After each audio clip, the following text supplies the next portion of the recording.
Yeah, thank you. Just to provide a little context, this is towards the end of this conference, and it being a public talk, I don't want to presuppose anything for those of you who are just coming for this evening. And on the other hand, I hope for those of you who have been in the conference, there will be you will see some of the resonances and perhaps dissonances to what we've been talking about. I don't know, we'll see. And this theme of is the earth alive, I wanted to take for this talk for a number of reasons. One is it's something I'm working on at the present. My focus has really been for many, many years, what I call whole organism biology. And you could say trying to understand the internal and relational ecology of organisms. And this question of the whole earth has always been a bit too big. And, but now I'm moving a little in that direction. And also simply because we're in such a critical place as human beings with the earth and the planet. What is the relatedness of us to the larger planet? What is this planet we live on? So it's an existential question in that way. So one shouldn't avoid it because it's difficult. And so I want to lead into it this evening in a very particular way. And I just, hope you can kind of follow my thoughts, where I'm trying to go. And then we'll see. You can ask questions then afterwards. So for a long time, I've had an uneasiness on the one hand with the idea that the earth is a mere substrate of life, right? Which is the way I kind of learned it when I was, studying biology, that you have the living organisms and then there's a substrate. And that substrate is not alive, it's inanimate, and it's the rocks, and it's the water, and it's the air, it's the energy from the sun, all of that. But that's outside, actually, in some way of biology. Never quite felt right.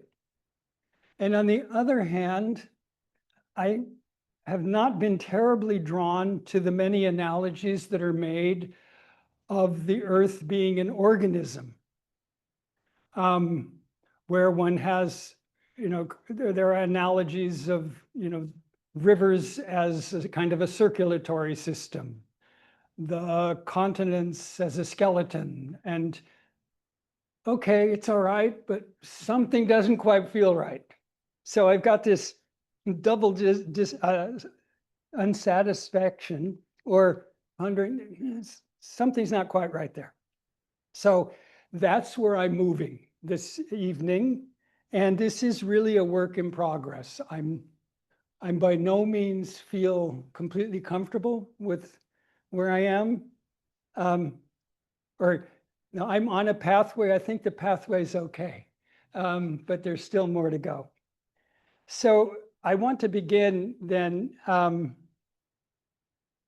just to say what I want to try to do is, in a certain way, develop an expanded view of life, knowing, and we've talked a lot about this in this conference, this is a huge riddle that we're moving around all the time, this question of life. And its riddle-filled nature comes out very clearly in the words of James Lovelock, who many of you will know about, who was, the founder, you could say, of the modern Gaia theory of the earth as a living organism.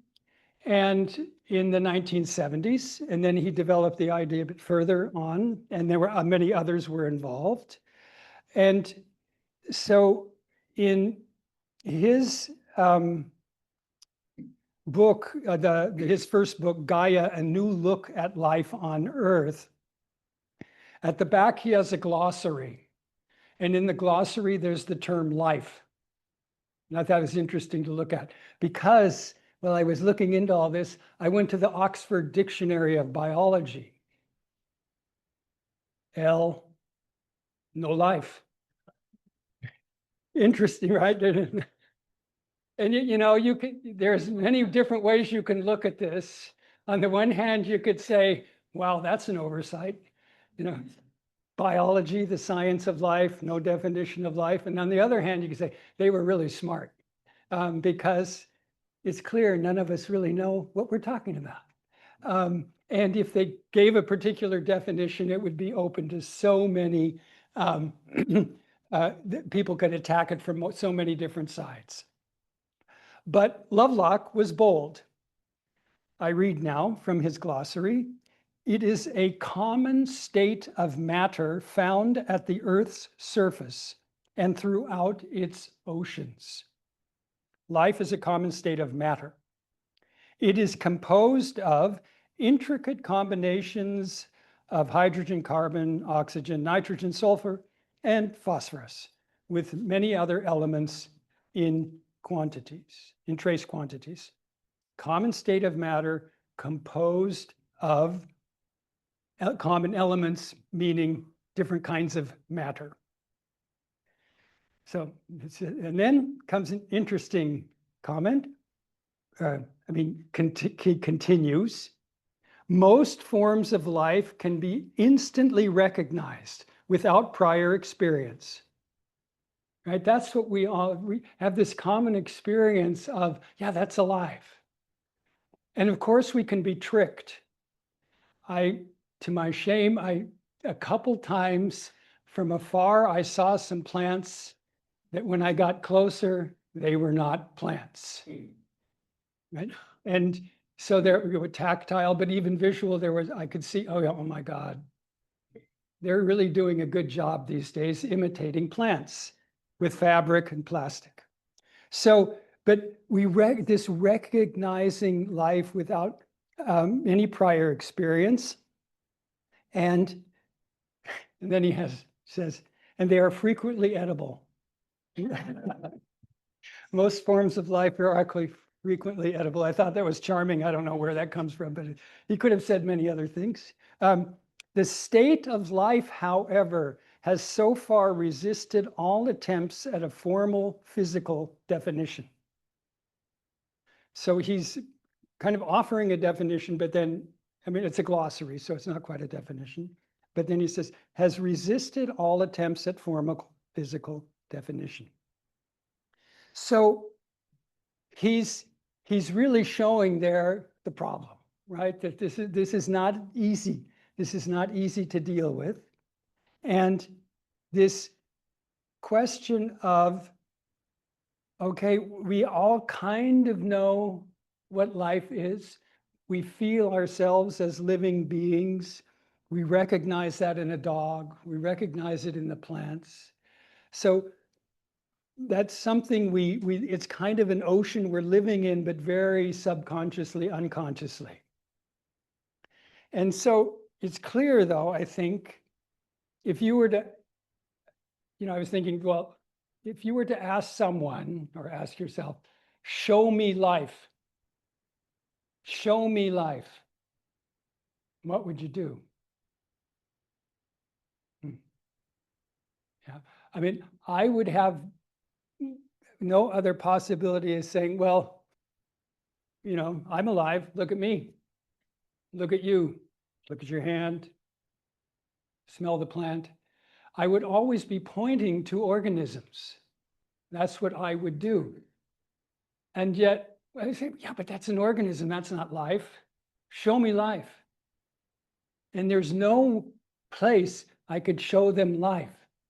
Because even if I went to, well, an embryo or the apical meristem of a plant, where it's kind of this germinal, lovely, soft, watery tissue out of which all the leaves and flowers and stems and everything develops. And you have almost the feeling like, whoa, that's really alive. But it's not there as a thing. I can't thing it. And this is an interesting problem.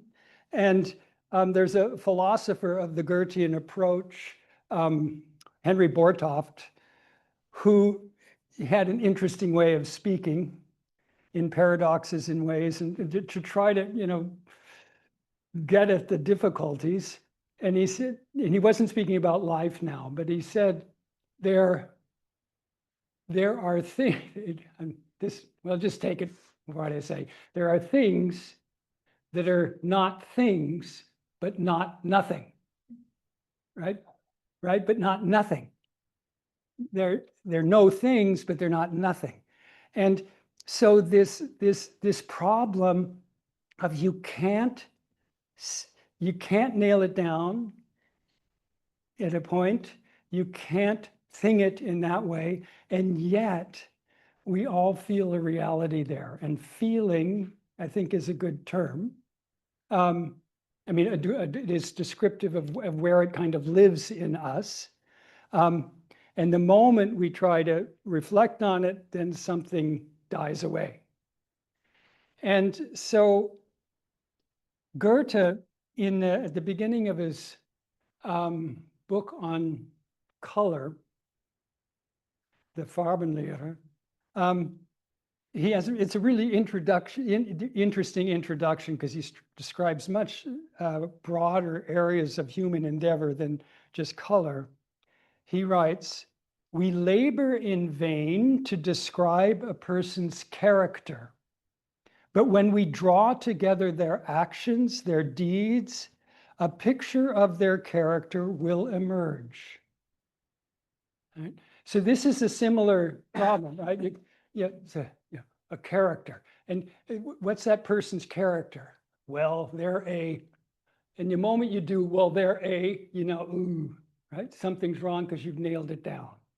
But by describing, characterizing, drawing together their actions, their deeds, a picture of the character will emerge, right?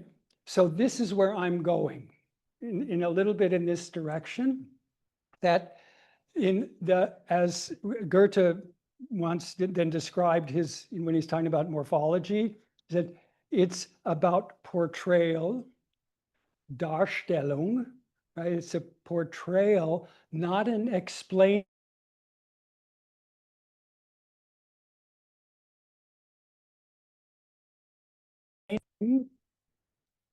And it becomes more and more clear, but clear more in the sense of a picture, an inner, I'll leave it like that. We'll see whether you see any of what I'm talking about with life. So we can talk a lot about the characteristics of organisms. There's a book over here on Properties of Life, where Bernd Rosenbroich goes through all sorts of the properties of life, where we think of growth and we think of transformation, we think of metabolism, reproduction, death. And if one stays kind of in those abstract concepts, again, it's very vacuous. It doesn't have any, I don't know what the right word is. It doesn't have a body in a certain sense. And so what's interesting for me, I say, okay, growth is a concept. Transformation is a concept, where again, like with life, I kind of know what I'm talking about, but I don't really. But now let me look, okay, growth in a plant, growth in a microorganism, growth in this type of plant or that type of plant, in an insect, in a crab, in a mammal, in a fish.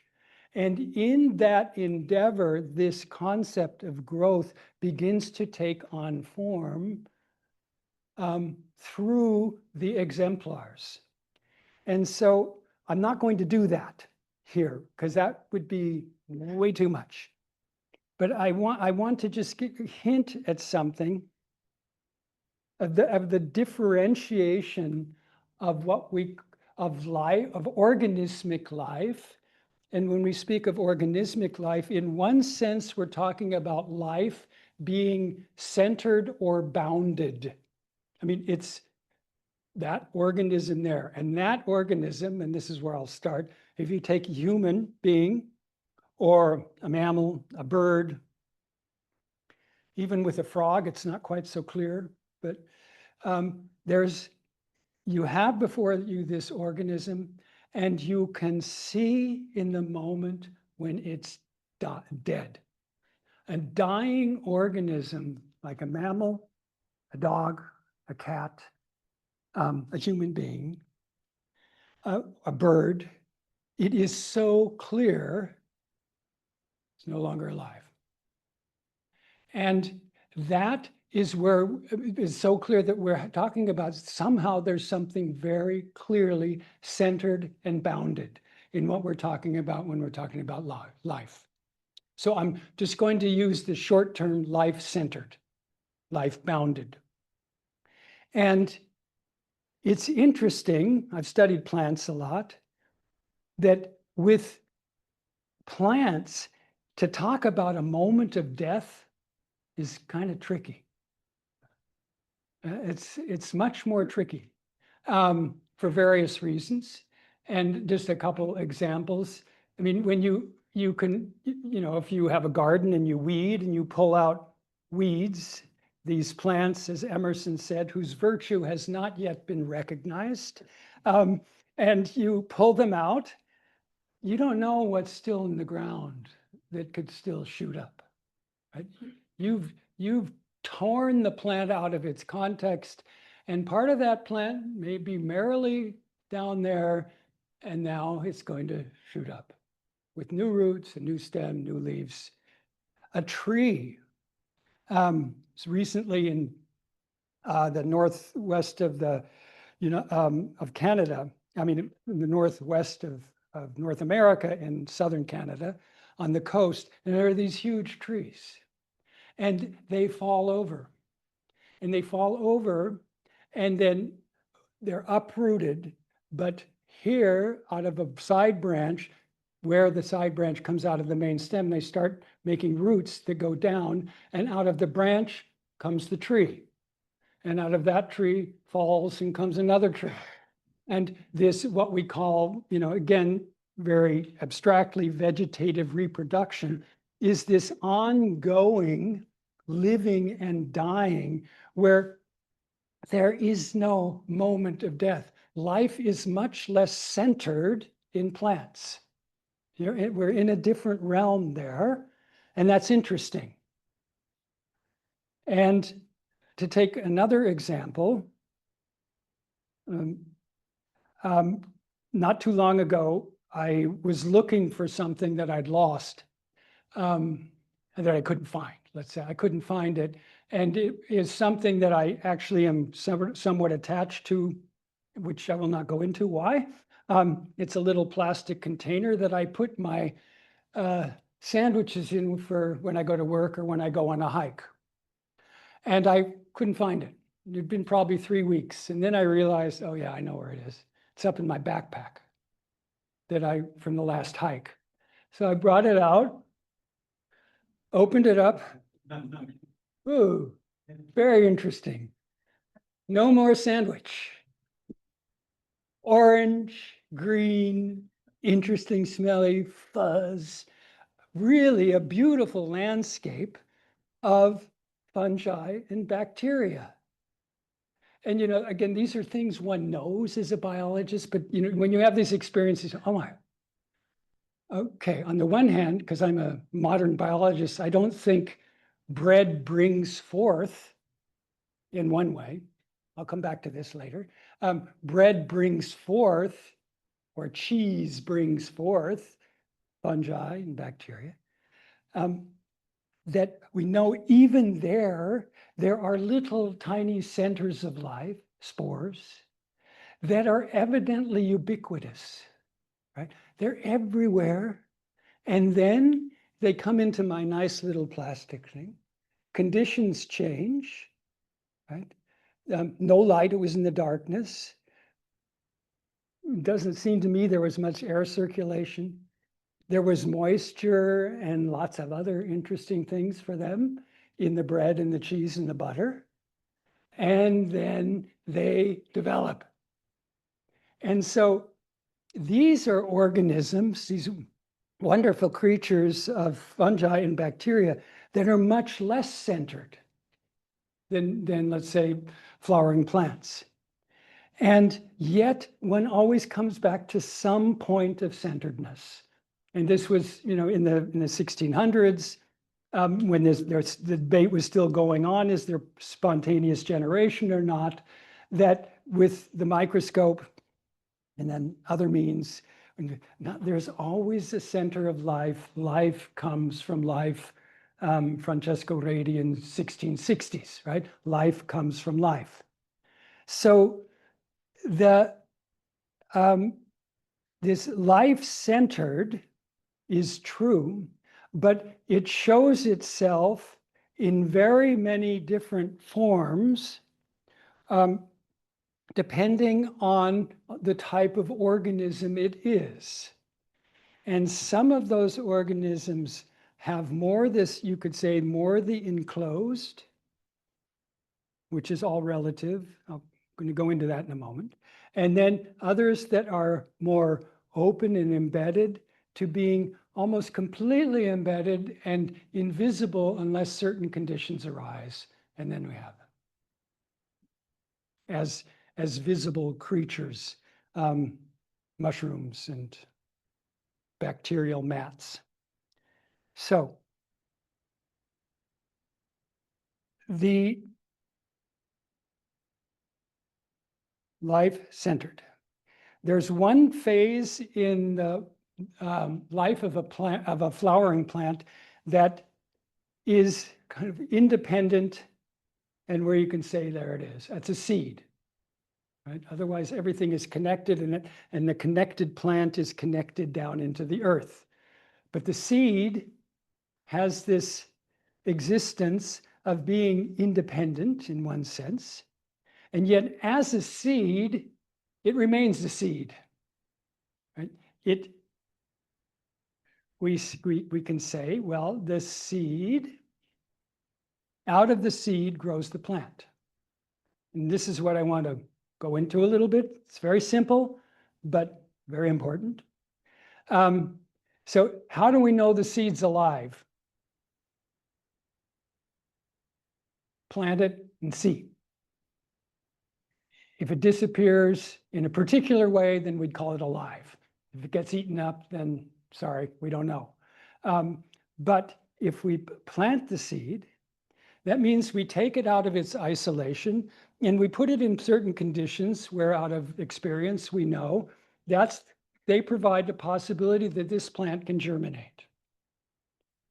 And what happens, just to take a couple examples, even if you just put a seed in water, it will begin to swell.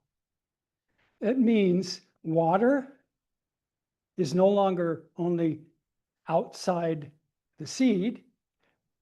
The water is part of the seed.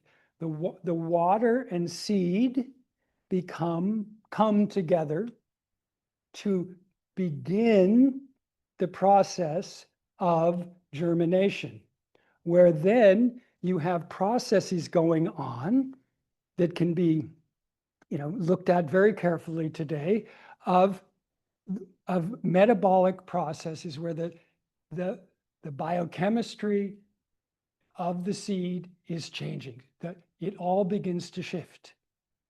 It comes into movement now in a biochemical sense. And this movement and what we then will call growth and development are all completely dependent on this context of the world in which the plant is developing. So, a seed can swell, but depending on the seed, it might not germinate at all, because it might not have gone, like many plants in our area they need to go through a cold winter. If they don't go through cold, they won't germinate.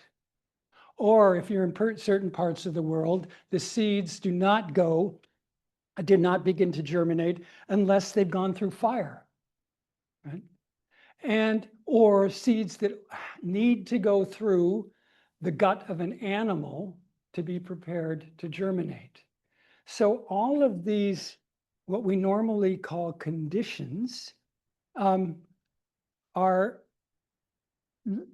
conditions that need to be satisfied that are different for different kinds of plants, different kinds of seeds.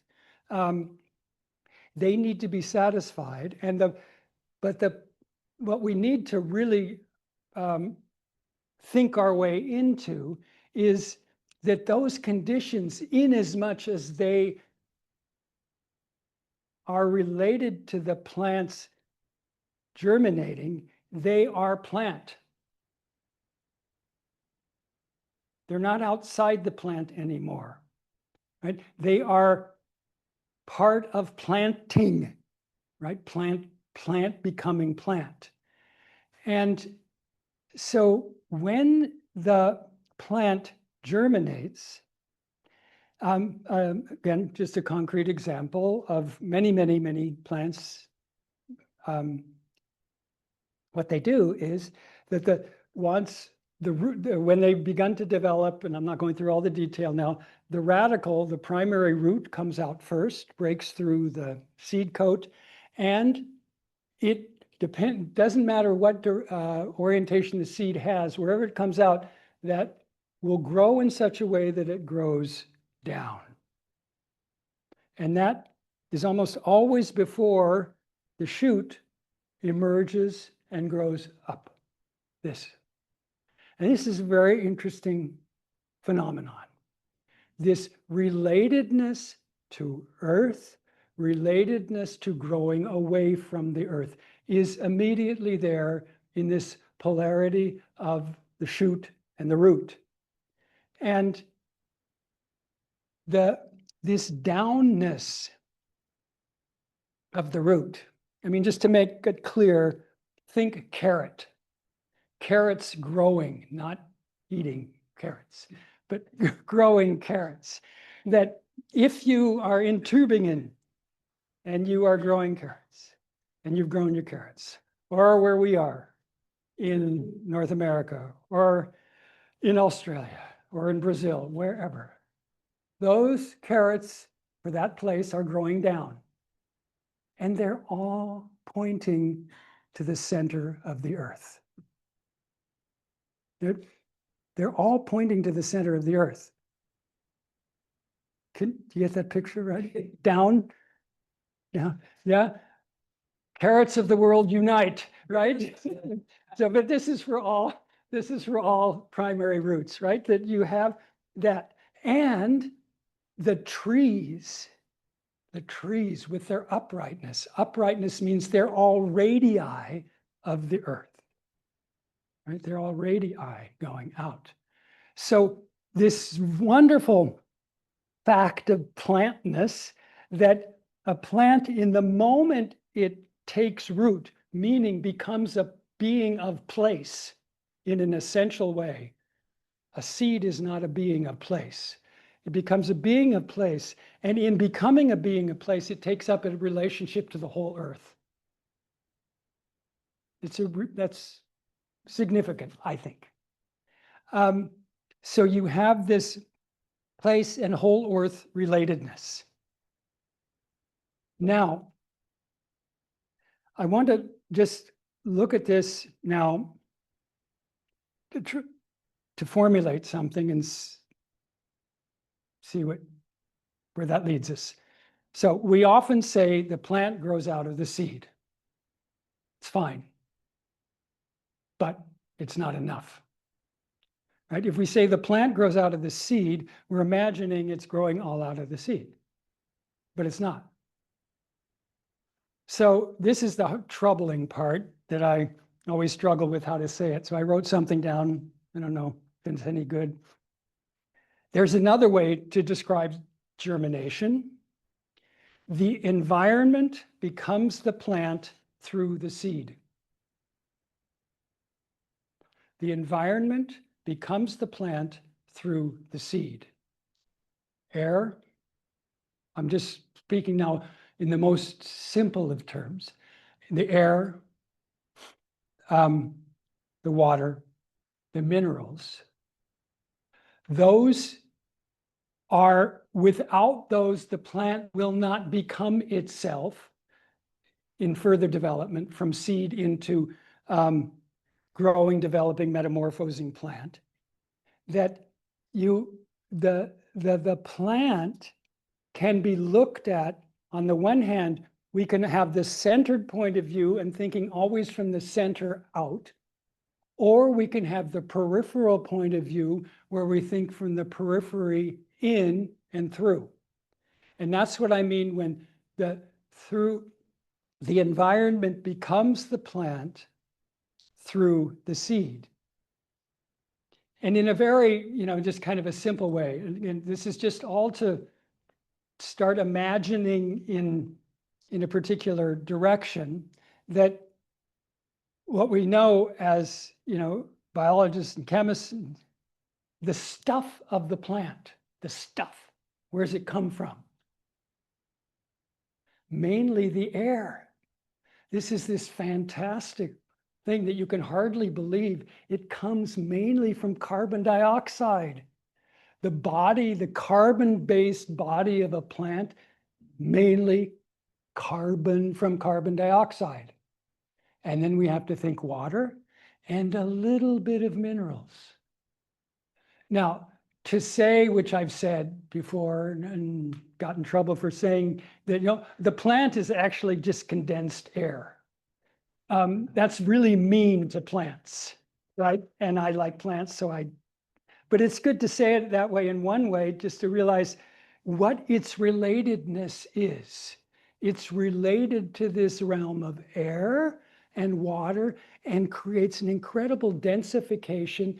And then, just think of all the different tastes of plants that you know, or the scents of the scent of a rose, the scent of a garlic, of garlic, the scent of one of these stinky mushrooms, all the different chamomile, lavender, rosemary, all these, the plant then creates amazingly creative out of the world around it, creating something completely new. And yet without that world, it would never be itself. So here I'm pointing to the aspects of life that we can't think the living organism without thinking what we normally consider to be outside of it, which is just not correct, the environment. Because the environment is only essentially environment when it's actually interacting with the plant, meaning part of the plant. All right, so the peripheral, I'm going to call it now the peripheral aspect of organism and the centered aspect for now. So now, I live in upstate New York, about 42 degrees northern latitude. That's the latitude of about Rome, or Vladivostok if you live, east of in Siberia. And on our winter, this winter, it got down one time to minus 30 degrees Celsius. That's fairly cold. A little bit colder than you have here, where you're at, what, 48 degrees or something, you're further north. And we have quite hard winters and warm, humid summers. And in the winter, around February, you can really begin to notice that the days are getting longer. And it's really winter. I mean, whether there's snow or not, but it's cold, it's winter. It seems there's a kind of a stasis, except for the days getting longer. And we're living in a part of the country where there are people who make maple syrup. And so you tap a maple tree, tap a maple tree, and the sap drips out, but only under certain conditions. When the nights are still cold, but the days get above freezing, but then it has to freeze again at night. Then you have this, for us, invisible process of transformation of starches, a solid, into a fluid that begins rising into the plant, and we can't see any of that, but the plant's doing it. It's coming into activity long before we notice anything like spring, because those of us who live there always think winter is a bit too long. And this is so February into early March, the sap rising. The birds do begin to sing. It's still really cold. A chickadee starts singing. Inside of its body, it's 104 degrees, well, wait a minute, 40 degrees Celsius. Sorry, 100, I'm in Fahrenheit. 40 degrees Celsius inside, outside -30. That's centered life, right? Yeah, a real nice boundary. And you have then finally the first spring flowers begin to emerge from the earth, usually not out of seeds, but out of rhizomes, roots, bulbs. And that's only when the soil gets to a certain temperature, and it's usually in the woodlands. It's in the woodlands where you have a very different soil than, in meadows. So then you have the first spring flowers arising. In our area, it's in April usually. Some come in a little bit in March. And you can see then this changing, the days are getting longer and longer and longer. And there's the warming of the earth, the warming, and then the coming forth of the coming into movement, showing their agency, if I want to put it that way, of the organic life in relation to the changing earth-sun relation, what we call the seasons. And that changing earth-sun relation is absolutely essential for all life forms in that area. It's completely clear. And interesting though, dandelions, you all know dandelions, Löwenzahn. They're all over the earth, lovely plants. And we have lots of them. And the dandelions, when they flower and then go to seed and then fly off, there are millions and millions and millions of dandelion seeds flying around. But they are not everywhere growing. They don't grow everywhere. And it's fairly clear the areas where you know you're going to find dandelions and where you're not going to find dandelions. And there are always the lovely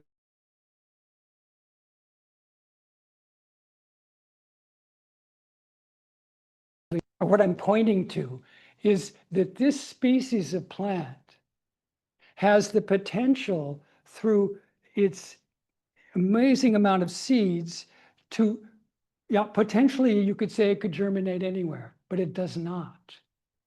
And what is the relatedness in which it embeds itself through which it can germinate and thrive? I'm choosing my words strangely, but consciously. I'm not saying certain things that kind of throw us back into old habits of thought. That it comes in certain areas, that's where they develop.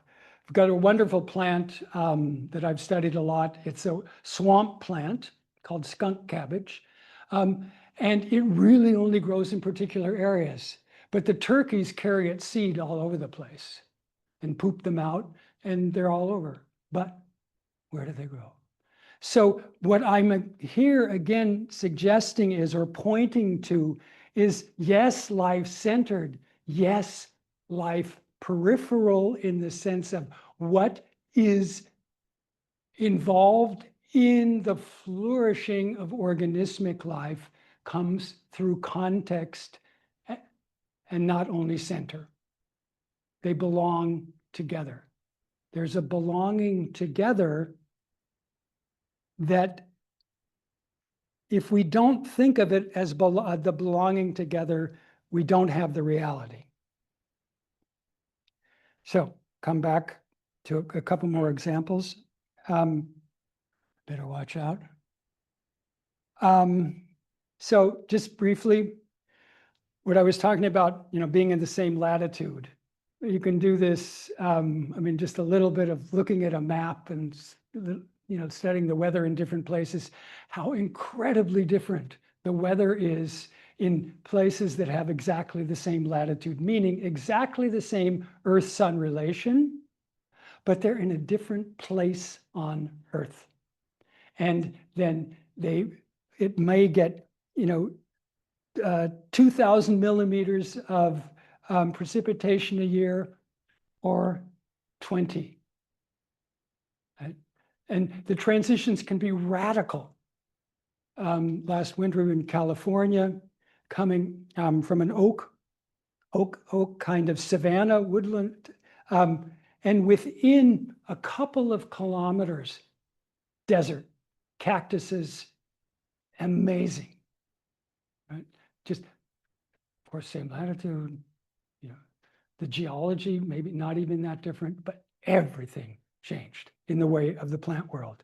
So you have, when we begin to see the Earth, then from the perspective of its different places, then I've had the fortune of being in a lot of different places on the Earth, you just realize every place has something different and amazing about it, and I'm just going to put it this way, and we can argue about it later or not. There's this creativity of Earth in different places. There's a lovely area in South Africa called the Fynbos, right down in the Cape region. It's just an amazing plant world, diversity, species that don't exist anywhere else, many endemic species. And it's an environment where the soil is incredibly poor, and yet raising diversity, where what's going on here? Earth creative as a riddle, right? As a riddle, just as the riddle of why do the trees get so huge in Western North America on the coast? There are other West coasts that get lots of rain. What's going on there? And I'm not looking for a mechanism, but I'm saying, wow, there are phenomena there where you have Earth, and Earth now I'm meaning everything that shows itself in organismic life and in the context that supports Earth, that earthly life, that organismic life. So,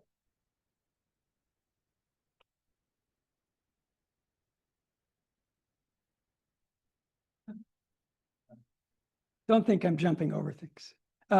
So I like to quote two people now.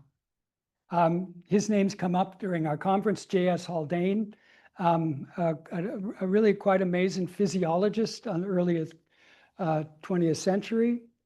And he wrote, just as the life of any individual organism exists only as including within itself what are often called its physical environment. So he's saying what I was saying before, right? Just as the life of any individual organism exists only as including within itself what are often called its physical environment, so does life, when more widely interpreted, include within itself the lives of other organisms. So that these lives are not outside its own life, though for practical purposes we usually regard separately what we can most readily treat as individual lives, right? So he's,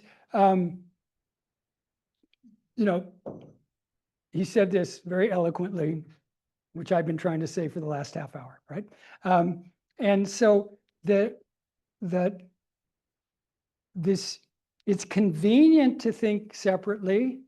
It's habitual to think separately because that's kind of the thought form of our culture. What do you call it?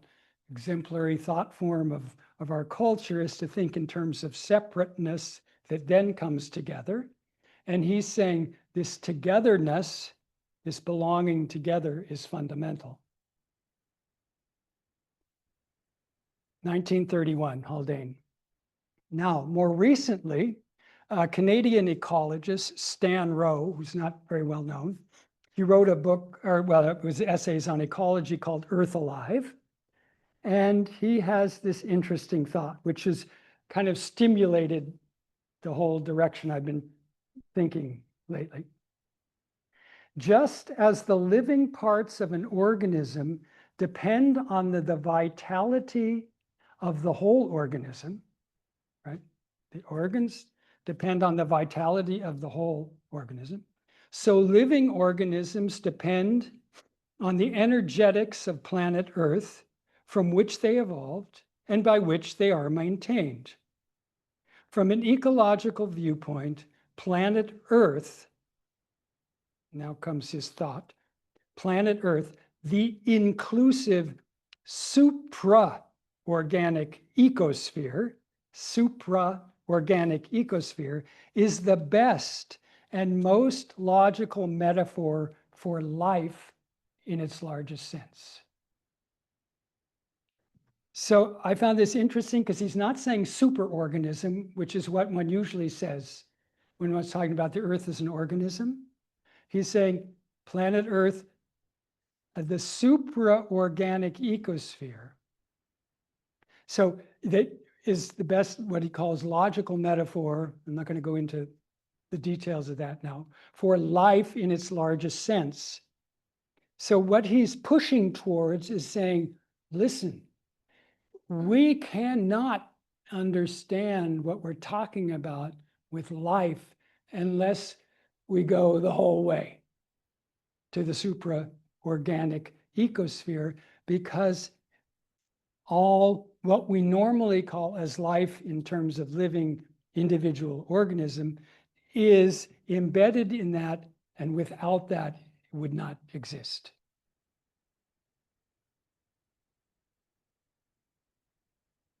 So this is, pushing this, it's a push to move beyond the bounded, to move beyond thinking of life as only bounded, only centered, and where you can have the question, well, where does life begin and end?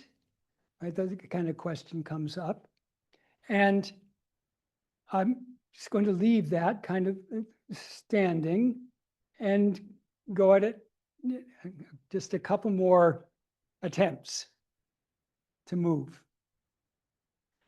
Goethe, famous, well, at least for Goethean people, famous. The I is indebted for its existence to the light. Light has called forth an organ that becomes its like, and thus the I is formed by the light and for the light, so that the inner light can meet the outer light.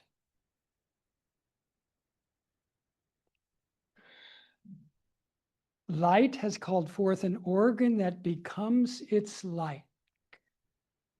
So, I mean, if you think, and I'm not going to go into this in detail, but anyone who studied the eye can only be amazed at how all these different tissues become transparent, that proteins become transparent crystalline proteins in the lens that nonetheless remains flexible. the cornea, right? And then the lens, aqueous humor, all of this, right? Transparency for the light. Right? So he's saying now in a very different way, without light, we can't think I.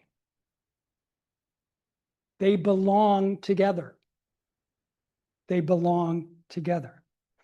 And, were the eye not sun-like, how could we behold the light? So this is much more, no, I'm not going to say it that way. It sounds horrible. But this, I think this is to be taken serious.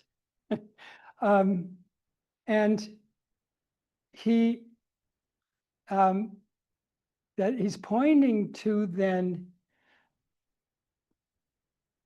can we see life always in turn, the organismic life always in terms of its belonging and relatedness?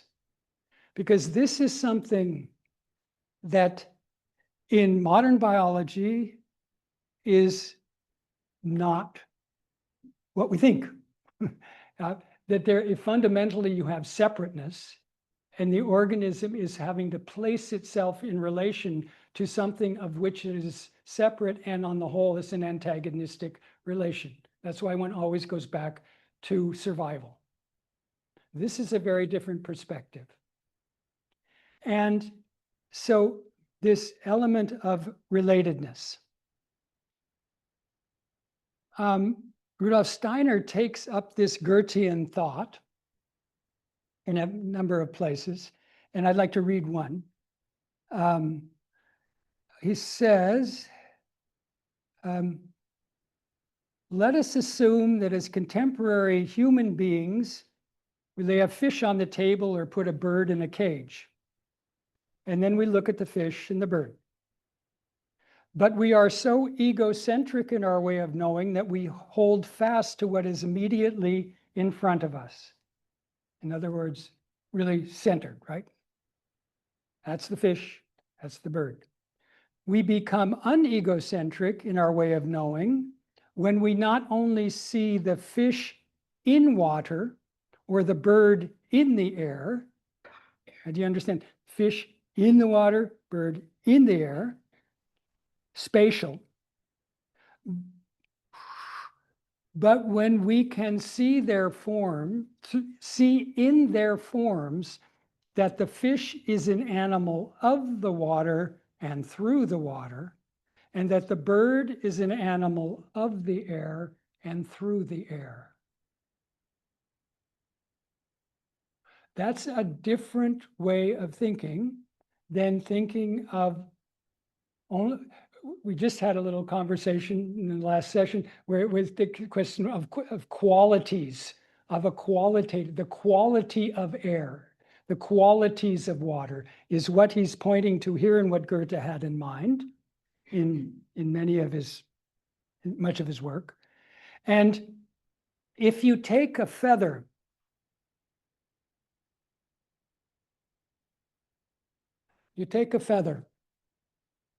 I suggest you all do this sometime. Pick up a feather. These are incredible creations of birds. I'm not going to go into any detail about them, but what's so interesting is from a biological point of view, when the feathers are mature and allow the bird to fly, they are no longer alive. They're like our hair. Right? And they become hollow, and an incredibly refined structure here, and very light. I don't like to see dead birds, but I always pick them up because they're so light. A bird is so light. And then you take a feather and you just very carefully go like this. And you have to do it carefully. And this is only one feather. And you realize there's an amazing resistance to air in the feather.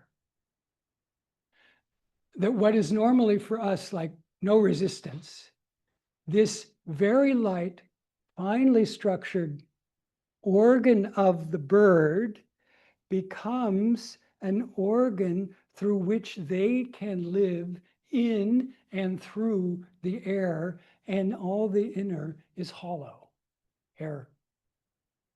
And in and through the air. And now I could spend, a long time, fish and water, bird and air. It's what I actually like to do most. But let me just give you a tiny little hint. Yeah, that's all right. I'll survive. I'm fit. Okay. And so if you think of a fish in water and the way for example, a trout swims, and just think of what we call the streamlined form, right? The streamlined form, where you don't have a neck, sticking the head that wobbling around. You don't have all this stuff here. You have this wonderful streamlined form with secretions of the skin that make the skin very mucousy and help it slide through water, but it's moving. It has waves of muscle contraction through which it's actually pushing against this fairly dense medium of water. And it's sensing through this lateral line organ all of what's going on in water around it. So if another fish swims around, it will sense that through the movement of water. It's an amazing organ. A fish also has taste buds, not only inside but outside onto its limbs, its eyes, onto its lips. Its eyes are open all the time. It's buoyant through its swim bladder. In breathing, the water streams in and out. It's not going, right? It streams in and out. So you can go into all the ways in which a creature is in its forming related to the element in which it is. And I'm not saying this is always clear. An octopus also lives in water. So does a crab, right? This is why it's always so vacuous to say something is adapted to life in water, right? Because there are, it was not too long ago when tide pool